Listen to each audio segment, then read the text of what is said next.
Teman-teman, kita bertemu lagi. Hari ini saya mau berbicara tentang gemuruh universitas atau perguruan tinggi. 3 hari belakangan ini perguruan tinggi kita mengguntur. UGM, UII di Jogja. Hari ini Jumat tanggal 2 UI. Para guru besarnya mau pakai pakaian kebesaran mereka toga. Jam-jam ini Universitas Hasanuddin. Dan katanya besok Padang. Ada apa ini? Kok tiba-tiba para guru besar menggemuruh, menghentak, seolah-olah menghardik praktek kekuasaan. Ada apa ini? Jawabannya sebagai berikut. Orang perguruan tinggi itu kan menguasai data. Mereka peneliti dan menguasai metodologi. 1. Kedua, mereka ilmuwan. Ilmuwan itu orientasinya orientasi kebenaran. Dia sangat percaya itu. Dan itu dijadikan ideologinya orang perguruan tinggi itu. Sekali lagi, orang perguruan tinggi itu orientasinya adalah orientasi kebenaran.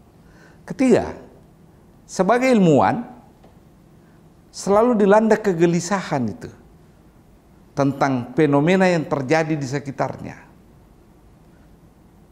Nah, ini yang menjadi motivasi atau modus ataukah motif mengapa perguruan tinggi kita 3 hari terakhir ini mengguntur, seolah menegur Presiden Jokowi sebagai pemegang kekuasaan. Karena standar kebenaran yang mereka miliki sudah tidak cocok dengan kenyataan yang mengitarinya. Semua ini dipicu gara-gara Pak Jokowi mendesakkan keinginannya menjadikan putranya sebagai cawapres dengan berbagai kiat. Nah, untuk memenangkannya juga dilakukan dengan berbagai kiat, dan itulah yang membuat para intelektual bereaksi keras.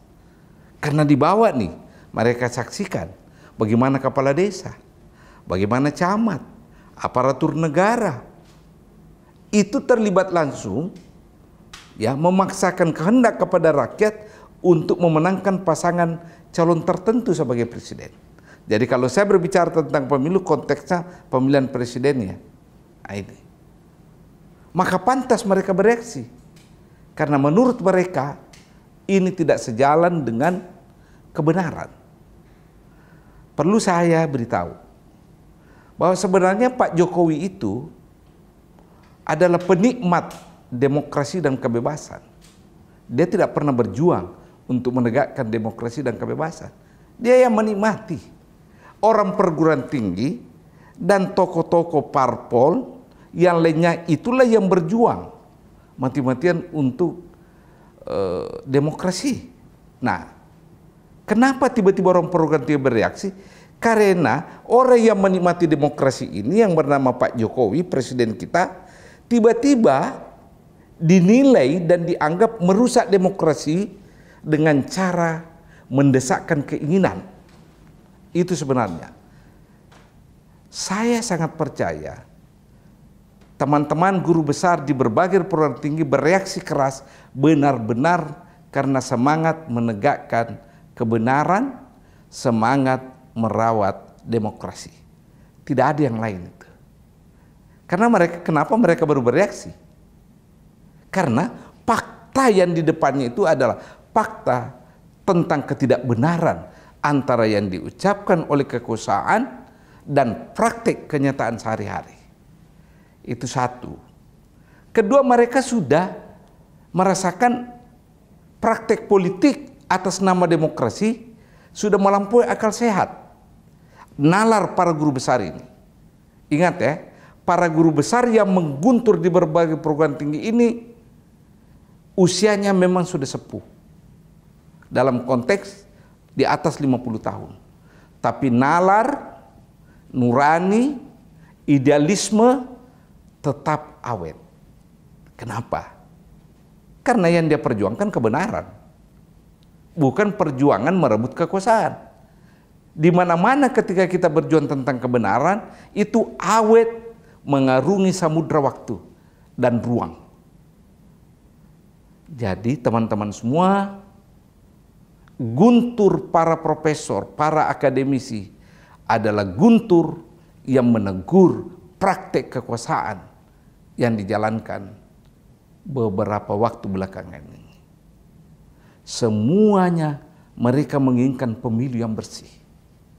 Dan gelagat ke arah sana semakin jauh. Dengan memobilisasi aparat negara memenangkan pertanyaan berikutnya. Apa konsekuensinya ini? Apalah arti para profesor tidak punya senjata, tidak punya keuangan untuk itu.